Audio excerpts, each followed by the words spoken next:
Bonjour à tous, bienvenue sur le Clan d'Angelson, c'est Brax, troisième et dernière partie de la Ligue Wactavian numéro 1 dans l'équipe Resistant Battle aux côtés de Moax et de Paddy. Nous sommes contre la team organisatrice qui est la team Chevalier de la Table Rase. Et je suis apparié contre Edgy-True qui joue Warrior of Dark God, donc le deuxième Warrior of Dark God, vous allez voir avec une liste complètement différente de celle de Kratos. Elle est menée par un Chosen Lord, de l'Envie, Dark Prelate, Burning Portent, Shield, Trophy Rack, Banner of Speed, Potion of Sweetness et Wasteland Dragon. Donc déjà un mec sur dragon, de l'envie, donc il est sous stride, ça il l'est déjà, mais il relancera les 1 pour les charges, donc c'est plutôt bien, et les 1 pour toucher au corps à corps le premier tour, donc ça lui permet quand même de fiabiliser grandement ses attaques avec la Burning Potent. Le fait qu'il soit Dark Prelate lui permet d'avoir 2 bonnes spells, qui sont des sorts qui permettent d'avoir la relance pour blesser, donc plutôt bien quand on a que une force 5 avec le Chosen Lord, et surtout, ça lui permet d'avoir main vue de l'occultisme, et donc d'avoir un dragon qui va avoir une 5+ de sauvegarde,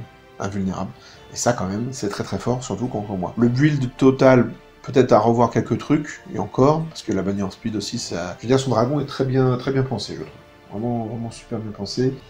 Deuxième Chosen Lord, lui aussi de l'envie, avec une lance, Shield, Death Cheater, donc la 4+ régène, Touch of the Greatness, qui donne plus en force, plus en AP, un Trophy Rack également, et sur une Chimera avec des ailes. Bon, moi la Chimera, qui veulent ou non, hein, moi je trouve ça un peu faible comme bestiole. Donc certes, là avec le Chosen Lord dessus, ça a une bonne armure, ça a une régène à 4, donc ça devient plus intéressant.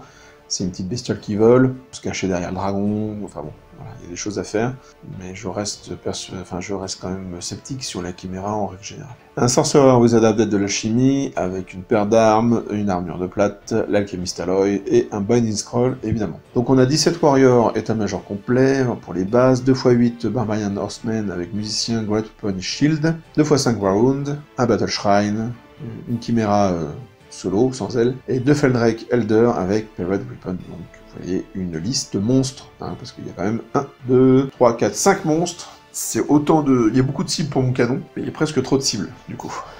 Au niveau des caractéristiques, nous sommes sur Frontline Clash, Spoil of War, qui n'est pas franchement le scénar que je préfère, et la table numéro 8. Donc le Spoil of War, clairement, moi je me dis que je vais pas essayer de le prendre, je vais juste essayer de le nuller, d'empêcher de lui de la prendre. Toujours rien chez moi en magie. En alchimie, il a le Quicksilver Lash et le Ward of Iron. Le Dark Prelate, donc pour rappel, a le Hand of Glory de l'occultisme et le Spectral Blade de l'évocation.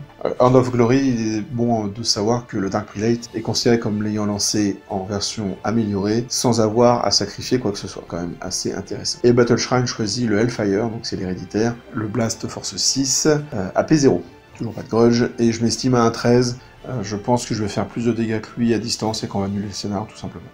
Le déploiement est ainsi fait, donc je peux pas me permettre de faire une vraie patate, dans le sens où il va essayer de prendre le pion du centre. Si je fais une patate, c'est-à-dire que j'abandonne le scénar, et donc je pose tout au premier, pour commencer, pour avoir une phase de tir et le forcer à se cacher de mes machines de guerre. Donc on a Kingsguard et Kingsguard en bas, là, enfin sur la gauche, les 2 grudges devant, on a de l'autre côté de l'infrant les 2 bombers, une unité de Greybard, une unité de guerrier derrière, un Vengeance Seeker, l'orgue, une autre unité de Longbarbe avec les 2 ingénieurs dedans, le canon tout en haut sur la colline, le copter, et l'unité qui peut faire l'avant-garde de Greybard sur la droite, et les guerriers en bas à gauche en bas à droite, pardon, avec l'autre Vengeance. Voilà, donc je me place là, donc je pense que clairement, vu ce qu'il y a face à ce pion, le pion de droite, jamais il viendra, mais en tout cas je m'en assure, et on va essayer d'aller choper celui du centre. Donc lui, bah, il va faire le contraire, hein, il va se mettre de l'autre côté, et il va poser donc un Feldrake Elder et sa chimère, du coup, protégée par le bâtiment, 5 chiens, le pack de guerriers, avec le magicien dedans, le Battle Shrine, derrière il y a les cavaliers, une unité de cavaliers, de l'autre côté une unité de chiens, encore une unité de cavaliers, le Feldrake Elder numéro 2, le dragon et la chimère. Donc vous voyez, son armée n'est pas peinte du tout pour le moment, il s'en est excusé. Ouais, donc voilà, donc c'est... Mais le peu de peinture qu'il y a en cours est très prometteur, je pense que Edgy-True aura très vite une armée vraiment très belle. Premier tour, bon bah voilà, donc je pousse. En fait, je pousse, mais je fais gaffe, hein. Mais le fait que son dragon et sa chimère montée sont très loin, qu'il y a un Feldrake Elder qui est de l'autre côté, voilà, alors en gros, pour l'instant, j'ai vraiment j'ai les guerriers à gérer, mais ils sont assez lents, et j'ai un Feldrake Elder et une chimère. Donc, en soi, ça peut le faire. Donc, je commence à avancer un max avec mes machines. Évidemment, je suis un peu long, enfin, mes machines, avec mes volants. Je suis un peu loin, évidemment, hein, vu que j'ai fait mon dispositif d'agression sur la droite, pour qu'il ne s'oppose pas à droite. Bah, je le paye là, parce que du coup, il faut que je bouge avec tout le monde. Mais bon, au moins, voilà, je remets mes Kingsguard bien en place, de façon à pouvoir pousser vers le spoil du centre. Et du coup, en conjuguant mon avant-garde et mon mouvement normal, je me retrouve à me poser sur le pion de droite avec mes longues-barbes. Donc à partir du tour 2, ce pack aura un objectif, et à moins que je laisse des gros trous, normalement, il n'aura pas l'option de venir me chercher, vu qu'il y aura une ligne de feu conséquente pour l'accueillir. Je fais tirer le canon, je touche le Battle Shrine, mais je fais As pour blesser. Donc là, déjà, grosse goutte de sueur sur le front de mon adversaire, mais bon, je fais As pour blesser, tant pis. Au tir, je vais tuer 2 chiens, là, les chiens qui sont dans la forêt. Ils vont faire un test, ils vont le rater, ils vont sortir de table. Bon, voilà, un chaff en moins, même si contre mon armée, c'est pas l'unité la plus embêtante. Disons que c'est déjà ça, de prix. De toute façon, j'aurais pas fait grand chose de plus à cette phase de tir, étant donné que je ne vois rien. Je crois que j'ai avancé l'orgue, du coup, à la phase de mouvement. Oui, j'ai avancé l'orgue, de façon à ce qu'il se retrouve à avoir plus de choses dans les tours prochains, parce que je me dis bien que je vois la colline, je vois les infrans, il va sauter entre l'infran qui est à côté de moi et la colline, si vous voulez, ça fait quand même... il a de quoi jumper avec ses monstres pour se protéger tous ces tours-là. À son tour 1, Edgy trouve, donc comme je vous le disais, va venir se cacher à la colline. Bon, on a largement le temps, hein. Il a très peu de magie, pas de tir, moi j'ai pas de magie, donc on a largement le temps de faire les trucs. Il a pris un peu de temps pour se placer, hein, ici, parce que, bon, voilà. Mais disons que là, il y a beaucoup de monde derrière la colline, c'est assez cocasse, mais ce qui fait que je ne vois rien, je vois personne. On a bien vérifié avec les lasers et tout, mais je ne verrai personne à ce niveau-là. En magie, il va passer un +2 en armure, c'est guerrier il me semble, mais il va oublier le sort, il va faire un fiasco 3 mais à 5D, donc fiasco 4 et il oublie le sort. Donc très bien pour moi, +2 en armure qui dégage, donc comme ça on n'en parle plus. Au tour 2 des nains, donc vous voyez que ça va très vite, les mineurs débarquent, ils débarquent sur le côté de la chimère, donc là il s'était replacé de façon à éviter le maximum de tirs sur lui. J'ai les mineurs qui arrivent là, et donc voilà, je commence à me barrer avec mes 3 petits pouces, avec l'unité qui a le bjo. Bon, les unités de guerriers qui sont sur la droite, elles vont servir à rien, je rabats des Greybards vers le centre avec les Kingsguard également, pour essayer d'aller potentiellement attraper ce pion, et puis je me place pour tirer notamment sur le Feldrake Elder et sur la chimère. Les tirs c'est un petit peu limite parce que mine de j'ai pas de canon et j'ai pas d'orgue, l'orgue ne peut rien faire non plus, donc il bouge encore. Je vais juste faire 1 point de vie dans le Elder et 2 points de vie dans la chimère, donc c'est plutôt limité comme phase de tir. À son tour 2, il fait son jump, et il va se placer sur le flanc de mon armée, donc là c'est un peu plus embêtant, parce que j'avoue que j'avais pas vraiment anticipé totalement place qu'il aurait pour se planquer à cause de l'infran qui est vraiment proche de moi, donc si vous voulez, quand on fait le V de vision de mes machines de guerre, ça lui fait quand même un super grand angle dans lequel mettre ses figurines. Donc là voilà, il a un flanc extrêmement fort qui se place avec ses 3 monstres, les 2 Chosen Lords et le Elder au milieu, et bien sûr il vient placer ses Barbarian Horsemen sur le pion de gauche pour le prendre. Le Battle Shrine, elle lui sert pas à grand chose, bon, il a le Hellfire mais c'est tout quoi, donc il va le laisser planquer derrière la colline, et il back un petit peu avec le reste de ses unités, sachant qu'il met la chimère et l'autre Feldrake Elder à planquer un peu dans la forêt. Voilà comment on se situe, les photos sont pas très belles hein, malheureusement. En magie, je vais dissiper le fouet, il passe son invul sur le dragon, mais en même temps, je m'en fiche, comme la reroll pour blesser sur le dragon, puisque de toute façon, il n'y a pas de cac pour le dragon, et je peux pas lui tirer dessus avec le canon. Au tour 2, ce qui aurait été intéressant, ça aurait été de reculer le canon sur l'arrière de la colline, pour pouvoir voir, en fait, l'empêcher de se cacher vers l'arrière, en fait. Vous voyez, là sur la photo, sur la gauche. Si le canon a été plus bas, il aurait vu de l'autre côté de l'infran. Bon, après, il serait placé de l'autre côté. Je pouvais pas couvrir les 2 angles à cause de la proximité, toute relative certes, mais de l'infranchissable par rapport à ma colline. Donc obligé un peu de faire des choix. Un peu compliqué au niveau des lignes de vue, et j'y trouve c'est bien déployé en fait. Hein. Il a fait les bons choix de se mettre comme ça. Il y avait un autre choix aussi, c'était de se mettre face à moi et de rusher, mais il perd 2 monstres par tour, en gros. Pas le meilleur des plans. Au tour 3 des nains, donc je vais faire un point de vie dans l'Elder qui est au niveau qui est dans la forêt avec l'orgue, et au final j'arrive à toucher l'Elder avec le canon et je vais le tuer. Voilà, donc le Elder qui est au niveau de la forêt se fait tuer à la phase de tir. Vous voyez qu'au niveau mouvement, je me suis reformé avec les Kingsguard pour accueillir les monstres. Et surtout, je prépare ma fuite en fait, ma fuite à travers l'infrancière. L'idée c'est que si jamais il charge, il y a moyen qu'en fuyant, il se retrouve un peu dans la pampa, mais surtout en vue et à portée de mon orgue. Et pourquoi pas à terme de mon canon. Et donc du coup, on se retrouve comme ça, il déclare à son tour 3, il déclare une triple charge dans mes Kingsguard de gauche. Première charge je tiens, deuxième charge je tiens, troisième charge je fuis, et je me retrouve ici. Il redirige avec l'Elder et la Chimère. Il redirige et foire toutes ces charges, donc en fait ils avancent de front quasiment les trois là, mais il n'atteint rien du tout. Donc on se retrouve comme ça, là, vous voyez, avec les trois monstres face à mes Kingsguard, les autres ayant fui.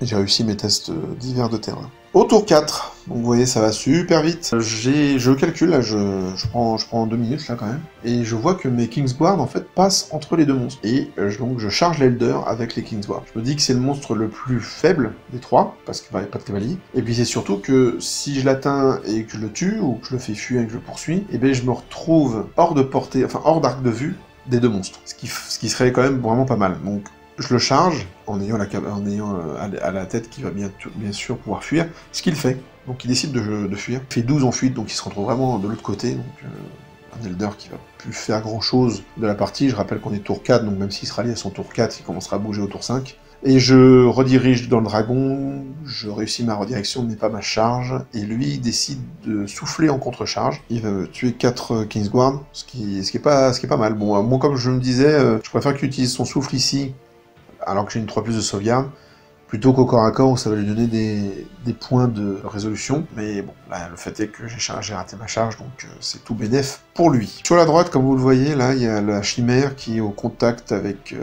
qui était initialement dans la forêt, qui est au contact avec mon bomber, et qui se fait charger par mon copter de flanc. En fait, on a oublié de faire le corps à corps, tout simplement, le tour d'avant. Il m'avait chargé, mais on avait oublié de le faire. Tout bon pour moi, je le charge de flanc. Après, la chimère sur le copter, sur le bomber, elle aurait certainement fait du mal, mais après elle serait arrivée dans les mineurs, ou alors elle serait restée là et j'aurais chargé avec les mineurs. Certes, elle aurait pu fuir, mais bon, je sais pas ce qui aurait été le mieux. On aurait peut-être dû le faire rétroactivement, en fait, ce corps à corps, plutôt que de le laisser oublier, mais tant pis, comme ça qu'on l'a géré, en tout cas. Au tir, donc j'ai mon orgue qui tire dans la chimère montée, et je lui fais 3 points de vie, donc il ne reste plus qu'un seul. Ça c'est plutôt chouette, j'aurais bien sûr préféré le tuer, mais vu que j'ai fait un 6 sur les dés, j'avais un -1 pour... J'ai généré beaucoup de tirs, mais j'avais -1 encore pour toucher. Au cac, je perds un point de vie sur mon attaque copter, mais la chimère fait son 12 sur un test de discipline, il sort de table, donc voilà, je me débarrasse de la chimère, très bien. 200 points de gagné. Faut voir qu'une chimère ça coûte 200 points, un bomber ça coûte 210. Hein. Donc c'était un petit peu ballsy toute cette histoire, c'est pour ça que j'ai envoyé le copter pour essayer de gagner le combat et de pouvoir la faire fuir, la rattraper le cas échéant, ou la faire sortir de table, encore mieux. Mais voilà, c'était pas génial comme affrontement. Hein. Ça coûte, je rappelle, la chimère, 200 points, c'est que dalle. Hein. C'est vraiment pas top comme bestiole, très honnêtement, mais c'est vraiment pas cher. Au tour 4 des Ejitru, vous voyez qu'il a renvoyé sa chimère très loin derrière la colline, là-bas, et en fait il est reparti avec ses cavaliers, mais sans prendre l'objet. Bon. Donc non seulement il me le dit pas, mais en plus il le laisse sur la table. Hein. Donc pour moi, au début je me suis dit, bah, peut-être qu'il veut essayer de faire une marche forcée, mais je vois pas pourquoi, pas dans ce sens-là, s'il est allé dans l'autre sens, pourquoi pas, mais... Et surtout, quelle unité serait venue chercher le Paul, donc bon, moi je me dis, tant mieux, hein, c'est une erreur qui peut lui coûter la game, hein, mais... Donc il décide de se mettre comme ça, très bien. Il a rattrapé, enfin il a rallié son Elder. Après j'ai plus beaucoup de photos, je vais vous dire un peu tout ce qui s'est passé. Je vais tuer la chimère à un point de vie. Je vais prendre un boulet de canon, parce qu'elle n'est pas complètement protégée par la colline, donc pour un boulet de canon, je touche, je blesse, c'est fini. Il rate sa régène, il est mort. Les cavaliers vont revenir sur l'objectif qui est tout à gauche, et vont aller le contester. Et l'idée c'est que, vous voyez là, sur cette photo, je place mon grudge de façon à empêcher la roue de ces cavaliers du centre pour aller se placer sur l'objectif à son tour 5, et de toute façon il serait pris un tir d'orgue à courte portée avec des armes de jet, plus tir des bombers, etc. Donc je pense qu'il ne serait pas sorti. Et idem pour les guerriers, et je place le Vengeance Seeker derrière, pourquoi? Pour éviter que si les guerriers chargent mon Grudge Buster, si jamais ils font une charge irée ou s'ils le poursuivent, éviter qu'il se pose à son tour 5 sur l'objectif et qu'au tour 6 il le prenne. Donc là l'idée c'est que il va tuer mon grudge à son tour 5, il va irrer dans le Vengeance Seeker, et puis ce sera tout, et même s'il fait une irrée au tour 6, il pourra pas le prendre. En tout cas, c'est tout ce que j'espère, sachant que j'ai j'ai le Grudge Buster sur le côté qui peut aller dans son flanc à monter 6. Donc même s'il tue le Vengeance Seeker à monter 6, il pourra pas faire une irée derrière pour être au-dessus de l'objectif au T6. Le but là c'est vraiment qu'il prenne pas l'objectif. Il va emmener son dragon sur le flanc, vous voyez. L'idée c'est qu'il va pouvoir attraper le Grudge Buster que j'ai envoyé de flanc comme je vous l'ai expliqué pour éviter la double irée.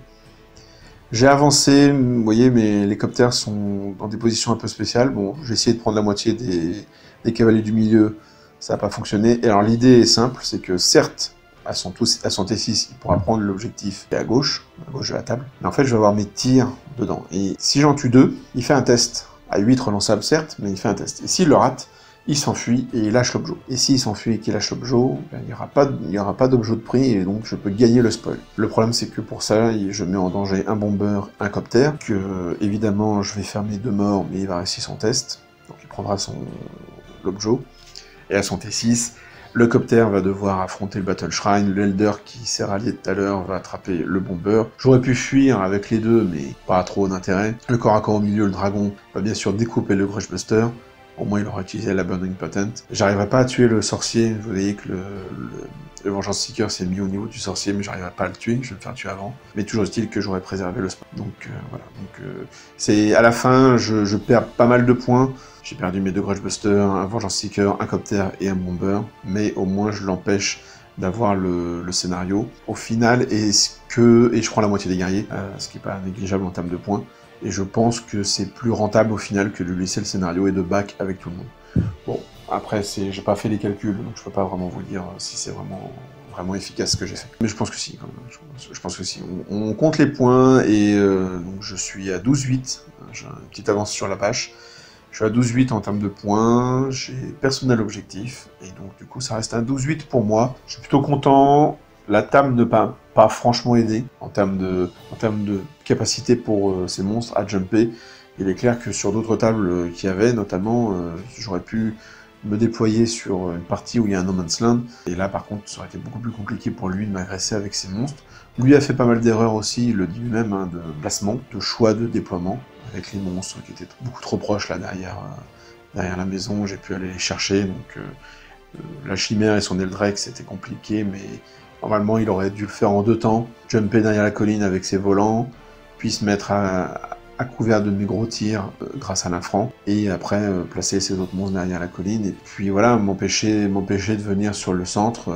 Moi j'empêchais de venir, on faisait un statu quo. Bon, moi je suis plutôt pas mécontent du résultat, hein. Je fais quand même l'estimation, j'avais estimé 13, on arrive à 12, on est dans les clous. Et au niveau de la team, on avait Moax contre Bouffi, qui était donc notre pote, notre ami Bouffi, qui est resté en battle, mais était mercenaire pour la table rase, pour permettre à Ikit, qui est l'organisateur, de ne faire que de l'organisation et pas de jouer, même s'il a dû jouer en première partie pour remplacer Aegitru qui était arrivé en retard. Du coup, moi que c'était contre Bouffi en Highborn Elf. Paddy s'est retrouvé contre Tarbak, leur capitaine qui joue sans rien Ancient. Moi j'étais contre Aegitru. Et on se retrouve avec 2-20 de la part de mes copains, donc ils ont extrêmement bien assuré le truc. Voilà. Moi j'ai limité la casse avec mon 12, et puis voilà, donc on se retrouve avec un 52, donc un deuxième capage. C'est quand même vraiment bien sur cette équipe qui faisait partie, comme vous l'avez vu et entendu dans l'introduction, d'après moi, des teams qui pouvaient prétendre au podium. On a prévu de refaire une partie avec un autre déploiement, un autre scénar, une autre table, pour voir un peu comment ça tourne, parce que normalement, moi, contre une liste monstre, je m'en sors bien, mais d'un autre côté, là, il y a tellement de monstres que je vais forcément devoir en laisser passer certains. Donc, entre ceux qui veulent pas, ça reste compliqué, puis il y a des choses de l'ordre dessus, hein, donc pas non plus les persos les plus simples à abattre. Donc voilà, donc dernière partie qu'on gagne encore, hein, donc ça c'est plutôt cool. Et je vous donne rendez-vous très rapidement pour la conclusion. Merci de me suivre, et à très bientôt. Cette putréfaction sur vous.